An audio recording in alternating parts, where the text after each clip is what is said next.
ചേട്ടന്റെ വീട് ഇവിടെ അടുത്താണല്ലോ, അങ്ങോട്ട് പോകണം. ഇവിടെ അടുത്തല്ല, കുണ്ടറയല്ലേ, കുണ്ടറ ഇവിടെ അല്ല, കൊല്ലം സിറ്റിയിലാണ്. പോകണുണ്ടോ? അങ്ങോട്ട് പോകണം. ഞാനിപ്പോ വെളുപ്പിന് വന്നതേ ഉള്ളൂ. എങ്ങനെയാണെന്നറിയില്ല, പോകത്തില്ലായിരിക്കും. ഏട്ടത്തിയൊക്കെ എല്ലാരും ഉള്ളപ്പോ തന്നെ ചെല്ലാനാ പറഞ്ഞത്. എങ്ങനെ എനിക്ക് കുഞ്ഞിനെയും കൂടെ കൊണ്ടുവരാൻ സംഭവം മോനില്ല. തന്റെ ഈ ഒരു വേഷത്തിലൊക്കെ അല്ലേ, കുറെ ദൂരമുണ്ട്.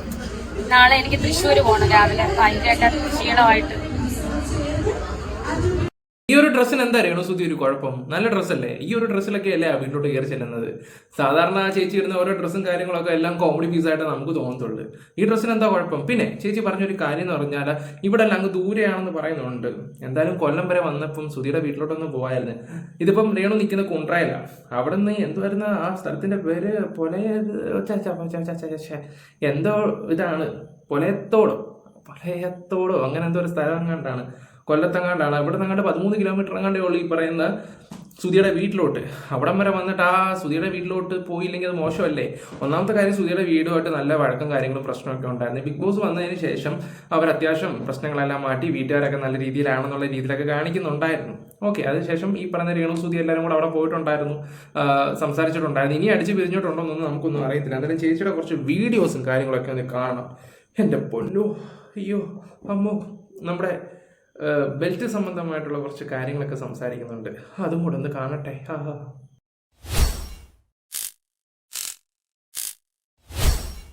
കാണിക്കാൻ വേണ്ടിയാണ് ഞാൻ ചെയ്തതെന്ന് പറയുന്നത്. ഞാൻ ചോദിക്കട്ടെ, എന്റെ വ്യക്തി സ്വാതന്ത്ര്യമാണ്.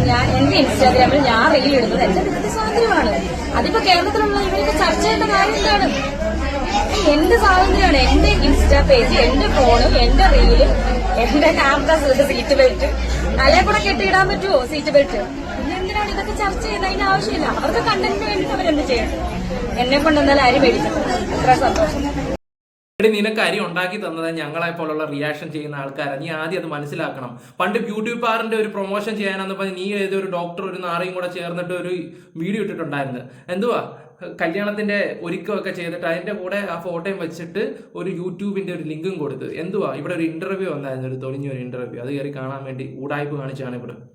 പറഞ്ഞ മനസ്സിലായി. അത് കഴിഞ്ഞിട്ട് ഇവളൊരു വീഡിയോ വന്നിട്ട് പറയാം, ഞങ്ങൾ എന്തായാലും ഒഫീഷ്യലി നാളെ പറയുന്നതായിരിക്കും. അവിടെ അന്തസ്സുള്ളവരായിരുന്നെങ്കിൽ നീ അന്ന് അങ്ങനെ പറഞ്ഞാൽ. ഇതൊരു വർഷം മുമ്പുള്ള ഒരു കഥയാണ്. ഇങ്ങനെ സോഷ്യൽ മീഡിയ ഓരോ കള്ളത്തരങ്ങൾ കാണിച്ചു കൂട്ടുന്ന ഒരു വ്യക്തിയാണ് രേണു സുധി. സത്യം പറഞ്ഞാൽ നിനക്ക് അരി മേടിക്കാൻ ഇവിടെ വക ഉണ്ടാക്കി തന്നത് ഇവിടുത്തെ റിയാക്ഷൻ ചെയ്യുന്ന ആൾക്കാർ. അതാദ്യം നീ ആദ്യം മനസ്സിലാക്കണം.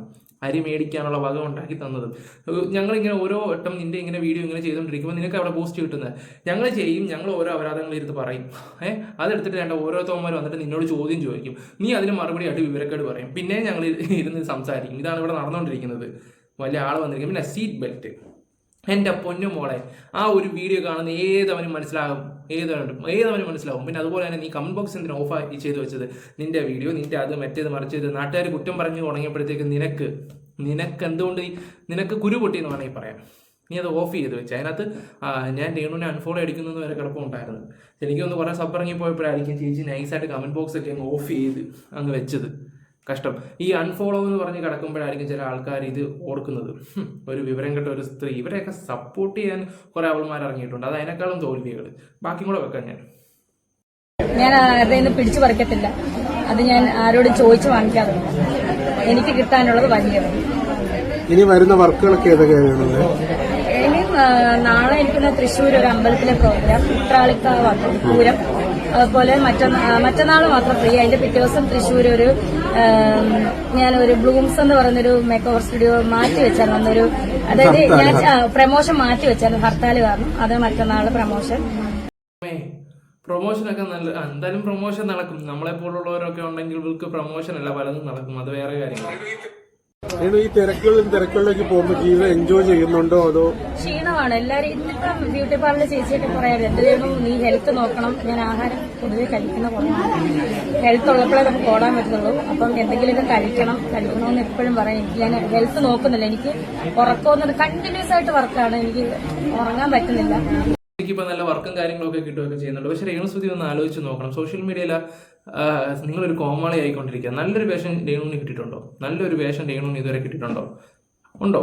ഇല്ല. ഇതുപോലെ ഓരോരുത്തന്മാർ ഓരോ മീഡിയ കൊണ്ട് വിളിക്കുകയും ചെയ്യും, അത് ഇതൊന്ന് കാണിക്കും, കുറച്ച് കോമാളിത്തരം ചെയ്ത് വിടുകയും ചെയ്യും. ഇതാണ് സത്യം നടക്കുന്നത്. നിങ്ങളെ വെച്ച് നിങ്ങളുടെ കോമാളിത്തരം വെച്ചിട്ട് ആൾക്കാർക്ക് ഈ ഡയറക്റ്റ് ചെയ്യുന്നവന്മാരും പ്രൊഡ്യൂസ് ചെയ്യുന്നവന്മാർക്ക് എന്തായാലും കുറെ പൈസ കിട്ടുന്നവന്മാർക്ക് നല്ല രീതി അറിയാം. കാരണം ഇതുപോലുള്ള കോമാളിത്തരം വിവരക്കേടും കാണാൻ വേണ്ടി ഒരുപാട് ആൾക്കാർ ഇരിപ്പുണ്ട്. അതുകൊണ്ട് മാത്രമാണ്. അല്ല നിങ്ങൾ വലിയ സ്റ്റീറോ ഒന്നും അല്ല. ഇവിടെ ഓരോരുത്തരും നിങ്ങളെക്കുറിച്ച് വീഡിയോ ചെയ്യുമ്പോൾ എല്ലാവരും കളിയാക്കി അങ്ങ് വിട്ടു പോകുമ്പോൾ ഞാൻ സീരിയസോടെ കാര്യം തുറന്നു പറയും. നിങ്ങളൊരു കോമഡി പീസാണ്. നിങ്ങളെ എന്താ പറയുക, ആ സുധിയുടെ പേര് എന്തായാലും കൊണ്ട് കളഞ്ഞു, അത് വേറെ കാര്യം. സുധിയുടെ പേര് കൊണ്ട് കളഞ്ഞ് ഈ ഒരു സ്ത്രീയാണ്. പിന്നെ സുധിക്ക് പേരുണ്ടോയെന്ന് ചോദിച്ചാൽ ആ മരിച്ചു കഴിഞ്ഞിട്ടാണ് സുധിയൊക്കെ അറിയപ്പെടാൻ തുടങ്ങിയത്. അല്ലാതെ ആ സുധി ഒരു ഈച്ച പോലും വല്ലാണ്ട് അറിയത്തില്ല. ഉള്ള കാര്യം പറയാമല്ലോ. സ്റ്റാർ മാജിക്കിൽ നിന്ന് കുറെ കോമളത്തിലും കാണിച്ച് നടന്നൊരു സുധി, ഞാൻ അങ്ങനെ പറയും. രേണു വലിയ സെലിബ്രിറ്റി ആയപ്പോ അഹങ്കാരം കൂടി എന്നൊക്കെ ചില ആൾക്കാർ പറയുന്നുണ്ട്. ഒരിക്കൽ ഇവിടെ വന്ന് ഏതേലും ഒരു മനുഷ്യരോട് ചോദിക്കും, രേണു സുധി വലിയ സെലിബ്രിറ്റി ഒന്നും ആയിട്ട് നിങ്ങൾ പറഞ്ഞ പോലെ, ചേട്ടൻ പറഞ്ഞ പോലെ ചെറിയ രീതിയിലൊരു സെലിബ്രിറ്റി ആയപ്പോ അഹങ്കാരം കൂടിയോ ഇല്ലെന്ന് എന്നോടല്ല ചോദിക്കേണ്ടത്. അത് എന്റെ അടുത്ത് പരിചയപ്പെട്ട എന്റെ സഹോദരങ്ങളും സഹോദരന്മാരോടുമാണ് ചോദിക്കേണ്ടത്, അല്ലാതെ അമ്മമാരോടുമാണ് ചോദിക്കേണ്ടത്, അല്ലാതെ എന്നോട് ചോദിക്കേണ്ടത്. സുരേഷ് ചേട്ടൻ നിങ്ങൾക്കറിയാലോ. ഇവിടെ ഒരു മനുഷ്യനും നീ ആ സെലിബ്രിറ്റി ആണെന്നൊന്നും തോന്നിയിട്ടൊന്നുമില്ല. ഉള്ള കാര്യം തുറന്നു പറയാമല്ലോ, ഒരു മനുഷ്യനും തോന്നിയിട്ടില്ല. പിന്നെ ഇവിടെ വന്ന് കുറച്ച് സോഷ്യൽ മീഡിയ കോമാളിത്തരം കാണിക്കുന്നുണ്ട്. എന്തുവാ ഫീൽഡ് ഔട്ട് ആവും എന്ന് ഫീൽഡ് ഔട്ട് ആയി പോകും എന്നൊരു സ്റ്റേജിൽ എത്തുമ്പോൾ നീ കാണിക്കുന്ന ചില തോന്നിവാസങ്ങളും ഉണ്ട്, ചില കോപ്രായങ്ങളും ഉണ്ട്. അതെടുത്ത് ആൾക്കാരോട് ചൂണ്ടിക്കാണിക്കും. പിന്നെ ഓരോ പ്രൊമോഷനും കാര്യങ്ങളൊക്കെ വെച്ച് ചേച്ചി ഇടയ്ക്ക് വലിയ ആൾ കളിക്കാൻ തുടങ്ങിയായിരുന്നു. ആ സമയത്ത് ചേച്ചിക്ക് 18ന്റെ പണി കിട്ടിയായിരുന്നു. പിന്നെ സോഷ്യൽ മീഡിയ വന്ന് പറഞ്ഞ് ഓരോ കള്ളങ്ങളും ഓരോ വട്ടം അത് പൊളിച്ചടുക്കി ഇങ്ങനെ കൊണ്ടുവന്നായിരുന്നു. ഞാൻ കല്യാണം കഴിച്ചിട്ടില്ല അവസാനത്ത് വരെ പൊളിഞ്ഞു. ആദ്യത്തെ കല്യാണം ഫ്ലോപ്പായി പോയത്, പിന്നെ സുധി കിട്ടിയ കഥകൾ, പിന്നെ ഓരോ കഥകൾ ഇങ്ങനെ വരാൻ തുടങ്ങിയിട്ടുണ്ടായിരുന്നു. എനിക്കിപ്പോൾ ചേച്ചിയുടെ കാര്യം ഓർക്കുമ്പോൾ കോമഡി ആയിട്ട് വന്നുകൊണ്ടിരിക്കുക. ഈ ഇടയ്ക്ക് ഒരു ലേഡി യൂട്യൂബർ ഒരു വീഡിയോ കണ്ടിട്ടുണ്ടായിരുന്നു. ചേച്ചി കാറിലിരുന്ന റീൽസ് ഇട്ടപ്പോ സീറ്റ് ബെൽറ്റ് മാറ്റിയിട്ടെന്ന് പറഞ്ഞിട്ട് അതിനൊരു എന്താ പ്രതികരിക്കാറുള്ളത്? സീറ്റ് ബെൽറ്റ് പിന്നെ മാറ്റാതെ തലേ കൊണ്ടിടാൻ പറ്റുമോ? ഇങ്ങനെയല്ലേ ഇടാൻ പറ്റത്തുള്ളൂ. അതെ, എന്തായാലും ചേച്ചിയുടെ അന്നത്തെ ബെൽറ്റും കാര്യങ്ങളൊക്കെ എല്ലാവരും കാണുകയൊക്കെ ചെയ്തായിരുന്നു. ബെൽറ്റാണോ മാലയായിരുന്നു കേട്ടോ, പാവം. പണ്ട് ഇവിടെ കിടന്ന് അലറിക്കറിഞ്ഞ ഒരു രേണു സുധി ഉണ്ട്, ഓർമ്മയുണ്ടോ? സുധി മരിച്ച സമയത്ത് പൊട്ടത്തരം കാണിച്ചൊരു രേണു സുധി ഉണ്ടായിരുന്നു. അതൊക്കെ അഭിനയമാണോ എന്ന് പോലും തോന്നിപ്പോയ ഒരു നിമിഷങ്ങളുണ്ടായിരുന്നു. സത്യം, ഭയങ്കര ഓവറായിട്ടായിരുന്നു ആ ഒരു സ്ത്രീ. ഇപ്പൊ നമ്മൾ ആലോചിക്കുമ്പോൾ ഇതൊക്കെ വെറും അഭിനയമായിരുന്നു എന്ന് ആലോചിക്കുന്നത്, വെറും അഭിനയം. അതിനുവേണ്ടിയായിരിക്കും ചെയ്യുന്നത് അങ്ങനെ. റീച്ചിന് വേണ്ടിയിട്ടാണല്ലോ, റീച്ചിന് വേണ്ടിയിട്ടാണോ? സീറ്റ് ബെൽറ്റ് മാറ്റി കാണിക്കാനാണോ കാണിക്കാതെ എന്റെ സീറ്റ് ബെൽറ്റ് ഞാൻ ഇങ്ങനെ ഇടണോ അല്ലെങ്കിൽ ശരിക്കും ഇങ്ങനെ ഇടണോ എന്ന് ഞാൻ തീരുമാനിക്കേണ്ടത്. അവരുടെ കാരണം അത് കയറിയിട്ട് അവരുടെ സീറ്റ് ബെൽറ്റ് അല്ലോ ഞാൻ ഇട്ടത്. ഇതൊക്കെ എന്തിനാണ് ചർച്ച ചെയ്യുന്നത്? കാണിക്കാമെങ്കിലും സോഷ്യൽ മീഡിയ വന്നിട്ട് ഇതുപോലെ എൻ്റെ സുധിച്ചേട്ടൻ എന്ന് പറയുന്നത് നിനക്ക് ഇതൊക്കെ കാട്ടിക്കൂട്ടാമെങ്കിൽ ഇവിടെ ആൾക്കാർക്ക് പറയാം. അല്ലെങ്കിൽ പിന്നെ ഇതിടരുത്. ഇനി സോഷ്യൽ മീഡിയ എന്തിനാ ഇതൊക്കെ ഇടുന്നത്? നിനക്ക് വേണ്ടി മാത്രം കാണുകയാണെങ്കിൽ ഉള്ളി മീട്ട് വെച്ചാൽ പോരെ. ഇത് നാട്ടുകാരെ കാണിക്കുമ്പോൾ ചിലപ്പോൾ അഭിപ്രായങ്ങൾ പറയും, അത് കേട്ടോണ്ടിരിക്കേണ്ടി വരും. ഇതൊക്കെ ചർച്ച ചെയ്യേണ്ടതാണെങ്കിൽ ചിലപ്പോൾ ചർച്ച ചെയ്തുകൊണ്ടിരിക്കുകയൊക്കെ ചെയ്യും. അങ്ങനെയാണെങ്കിൽ സോഷ്യൽ മീഡിയ ഇതൊന്നും ഇടരുത് ചേച്ചി നല്ല ആൻറ്റി. അയ്യോ മോക്ക് 26 വയസ്സേ ഉള്ളൂ കേട്ടോ. 1999 അങ്ങാണ്ട് ജനിച്ചെന്നാണ് ഇപ്പം പറയുകയൊക്കെ ചെയ്യുന്നത്. കുഞ്ഞുവാവ വന്നിരിക്കുന്നത്. സത്യം പറയാമല്ലോ, പട്ടി വിലയില്ല. സുധിച്ചേട്ടനെക്കാളും ഒരുപാട് ഉയരങ്ങളിൽ രേണു എത്തി എന്ന് പറയുന്നു, അത് വിശ്വസിക്കുന്നുണ്ടോ? എവിടെ എത്തിയാലും ആളുടെ താഴ്ത്തയാണ്. അദ്ദേഹം വലിയൊരു കലാകാരനാണ്. ഇത്ര അടുത്തെടുത്ത് കഴിഞ്ഞാൽ സൗണ്ട് അദ്ദേഹം വലിയൊരു കലാകാരനാണ്. വലിയൊരു കലാകാരൻ വന്നിരിക്കുന്നത്. കിട്ടുന്ന പൈസയ്ക്ക് മൊത്തം കള്ളും കുടിച്ച് തോന്നിയ പോലെ നടക്കുകയും ചെയ്യും. പിള്ളേരെ കൊണ്ടുപോയിട്ട് പോലും ഇയാൾ തന്നെയടിക്കാനായിരുന്നു സ്ഥിരം പോയിക്കൊണ്ടിരുന്നത്. പിള്ളേരെ കൊണ്ട് ഋതപ്പനെയും പോട്ടെ, കിച്ചുവിനെ കൊണ്ടുപോയിട്ട് കൊല്ലത്ത് നമുക്കറിയാവുന്ന കുറേ സുഹൃത്തുക്കളുണ്ട്. അവരുടെയൊക്കെ അടുത്ത് കൊണ്ട് മുന്നിലേക്ക് നിർത്തിയിട്ട് അണ്ണൻ പോയി തന്നെ അടിക്കും. ഇത്രയും നിങ്ങളൊന്ന് ആലോചിച്ച് നോക്കി, ഇത്രയും ഒരു കലാകാരനാണെന്ന് പറയുകയൊക്കെ ചെയ്യുന്നത്. ഒരുപാട് പ്രോഗ്രാമിൽ പങ്കെടുക്കുകയും ചെയ്തിട്ടുണ്ട്. നല്ല നല്ല പൈസയും കാര്യങ്ങളും അദ്ദേഹത്തിന് കിട്ടുന്നുണ്ട്. ജീവിക്കാൻ പഠിച്ചവനാണെങ്കിൽ 10 രൂപ കിട്ടിയായിരുന്നെങ്കിൽ 4 രൂപ മാറ്റി സേവ് ചെയ്ത് വെച്ചാൽ ബാക്കി 6 രൂപ ചിലവും കാര്യങ്ങളൊക്കെ പോട്ടെ. ഇതൊന്നും ചെയ്യാതെ തോന്നിയ പോലെ നടന്ന ഒരു സുധി, അങ്ങനെ ഞാൻ പറയത്തുള്ളൂ. എല്ലാവരും സുധിയെ വാഴ്ത്തിപ്പാടിയായിരുന്നു. എന്തൊക്കെയായിരുന്നു അപ്പം പിന്നെ മലപ്പുറം കത്തി എന്നൊക്കെ പറഞ്ഞു. പക്ഷെ അന്നൊന്നും ഞാൻ കറക്റ്റായിട്ടാണ് പറഞ്ഞത്. അതുപോലെ തന്നെ ഏറ്റവും കൂടുതൽ സുധിയെ രോഗിച്ച ഒരു വ്യക്തി എന്ന് പറഞ്ഞ രേണു തന്നെയായിരുന്നു. അയാളെ ജീവനും കൊണ്ട് ഓടുമായിരുന്നു, ജീവനും കൊണ്ട്. നാളെയും മറ്റന്നാളൊക്കെ ഷൂട്ടുണ്ടല്ലേ? കണ്ടിന്യൂസ് ആയിട്ട് ഷൂട്ടുണ്ട്.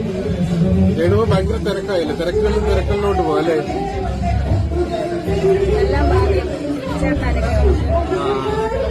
എന്റെ ഭർത്താവിന്റെ പേരിലാണ് ഞാൻ വേറെ വല്ല കാര്യങ്ങളും ഒന്ന് പറയാൻ പറ്റുമോ? കമന്റിന്റെ അടിയിൽ റിപ്ലൈ ഇപ്പോഴേ ഓ കൊടുത്തു. പിന്നെ കമന്റ്സിന് റിപ്ലൈ കൊടുത്തതാണ്. ഇവിടെ ഇപ്പോൾ ഒരു മുസ്ലിമിന്റെ പേരും പറഞ്ഞ് തൂങ്ങി നടക്കുന്നുണ്ടല്ലോ. ഇവർക്ക് വേറെ റിലേഷൻഷിപ്പും കാര്യങ്ങളും ഒക്കെ ഉണ്ടെന്ന് ഇവിടെ തന്നെ പറയാതെ പറയുന്നുണ്ട്. അവനെ കെട്ടിക്കഴിയുമ്പോൾ പിന്നെ സുധിയുടെ പേര് പറയാൻ പറ്റത്തില്ലോ. എന്തായാലും ലൈഫ് സെറ്റിൽ ആവുന്നവരെ സുധിയെ വെച്ചുകൊണ്ടിരിക്കും, സുധിയുടെ കാര്യങ്ങൾ സംസാരിക്കും. എടാ ബിഗ് ബോസ് എന്ന് പറഞ്ഞൊരു വലിയൊരു പ്ലാറ്റ്ഫോം കിട്ടിയിട്ട് എൻ്റെ സുധിച്ചേട്ടാന്ന് പറഞ്ഞ് കാലെടുത്ത് വെക്കുകയും ചെയ്ത് 30ാമത്തെ എപ്പിസോഡ് ആയപ്പോഴത്തേക്ക് പുള്ളിക്ക് അവിടെ വയ്യാന്നും പറഞ്ഞിട്ട് ഇറങ്ങിപ്പോൾ. എന്തുകൊണ്ടാണെന്നറിയാം നിങ്ങൾക്ക്? സത്യം പേയ്മെന്റ് കുറവായിരുന്നു. രേണുസുധിക്ക് വെറും 3000 രൂപ മാത്രമേ ഉള്ളായിരുന്നു പെർ ഡേ. അവിടെ 50,000-60,000 രൂപ ഒക്കെ മേടിക്കുന്ന ആൾക്കാരുണ്ട്. അതേ രേണുസുധിക്ക് പുറത്ത് 10-15 ഒക്കെ വെച്ച് കിട്ടുകയൊക്കെ ചെയ്യുമായിരുന്നു ഡെയിലി. അപ്പോൾ രേണുസുധി എന്ത് കൊടുത്ത്? അതുകൊണ്ടാണ് ബിഗ് ബോസ് എന്ന് പറയുന്ന ആ ഒരു വീട്ടിൽ നിന്ന് അവിടെ നിന്ന് ഇറങ്ങി പുള്ളിക്കാരി നൈസായിട്ട് എന്ത് പറഞ്ഞു, അത് ദുബായിലോട്ട് പോവുകയൊക്കെ ചെയ്തത്. അത്രയും നല്ലൊരു പ്ലാറ്റ്ഫോം അത്.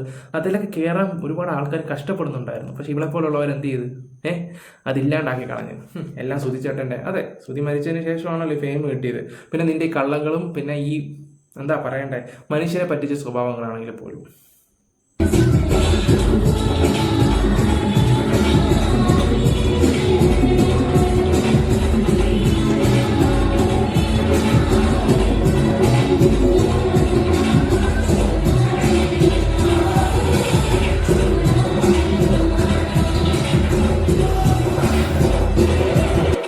ഇപ്പോഴത്തെ ട്രെൻഡിങ് ആണല്ലോ ഈ പരിപാടിക്കൊക്കെ ചെന്നിട്ട് പിന്നെ അമ്മമ്മ 2 സ്റ്റെപ്പൊക്കെ ഇടുക. പിന്നെ ചേച്ചിക്ക് ഇപ്പോൾ ബോഡി ഗാർഡും കാര്യങ്ങളും ഒക്കെ ഉണ്ട് കേട്ടോ. മാമന്മാരെ കൂടെ ഒന്ന് നമുക്ക് കണ്ടിട്ട് ഈ വീഡിയോ ഇവിടെ വെച്ചാൽ തീർക്കാം. രേണുവിന് സുരക്ഷ ഒരുക്കിയ ആൾക്കാരാണ്.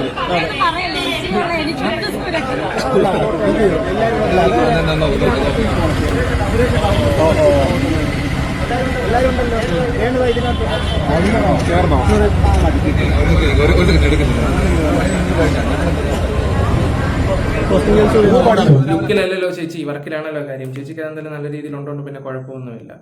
എവിടെ ആണെങ്കിലും പിടിച്ച് കയറി പോവുകയൊക്കെ ചെയ്യും. എന്തായാലും കൊല്ലത്ത് ചെന്നിട്ട് സുധിയുടെ വീട്ടിലോട്ട് പോയില്ലല്ലോ എന്ന് ഓർക്കുമ്പോൾ ഒരു ചെറിയൊരു വിഷമം കാര്യങ്ങളും ഉണ്ടെങ്കിൽ ചേച്ചി എന്തായാലും കുഴപ്പമില്ല. എന്തായാലും ഇതുപോലൊരു ഫേക്ക് സാധനത്തെ എൻ്റെ ജീവിതത്തിൽ ഞാൻ കണ്ടിട്ടില്ല. അന്നത്തെ ബെൽറ്റിന്റെ കേസ് കേട്ടൊക്കെ സംസാരിക്കുമ്പോൾ കണ്ടില്ല അവിടെ ഓരോ രീതികളും സംസാരങ്ങളൊക്കെ. പുച്ഛം മാത്രമേ ഉള്ളൂ, സുധി പുച്ഛം മാത്രമേ ഉള്ളൂ. ഓക്കെ, എന്തായാലും വീഡിയോസ് ഇഷ്ടപ്പെട്ട ലൈക്ക് ഷെയർ സബ്ബൊക്കെ ചെയ്യുക. Guys bye, love you all.